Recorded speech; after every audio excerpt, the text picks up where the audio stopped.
আপনাদের কেমন পাত্র চাই? আমার কাছে দুধের মতো ফর্সা থেকে শুরু করে আলকাত্তার মতো কালো পাত্র আছে, এবং আমার কাছে 6 ফিট লম্বা থেকে শুরু করে 4 ফিট লম্বা পর্যন্ত পাত্র আছে। আপনাদের কেমন পাত্র চাই বলেন? হ্যাঁ ঘটক মশাই, আমার মেয়ের জন্য একটা ভালো পাত্র খুঁজুন। আমার একটি মাত্র মেয়ে। আমার কথাতে একটু শুনুন ঘটক সাহেব, একটি মাত্র মেয়ে আমাদের, তাই আমার মেয়ের জন্য এমন পাত্র চাই যে আমার মেয়ে চাইলে ঠান্ডা হবে, আবার আমার মেয়ে চাইলে গরম হবে।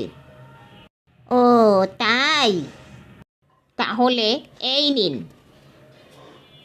একটি সিলভারের পাত্র। আপনার মেয়ে যখন এটা চুলায় দেবে তখন এটা গরম হবে, আর নামিয়ে রাখলে ঠান্ডা হবে। আরে, আপনি আমাদের সঙ্গে ফাইজলামি করছেন নাকি? আরে কেন ফাইজলামি করব কেন? আপনাদের পছন্দের পাত্রটাই তো দিলাম। আপনার মেয়ে চাইলে ঠান্ডা, আবার আপনার মেয়ে চাইলে গরম হবে। কে? হ্যাঁ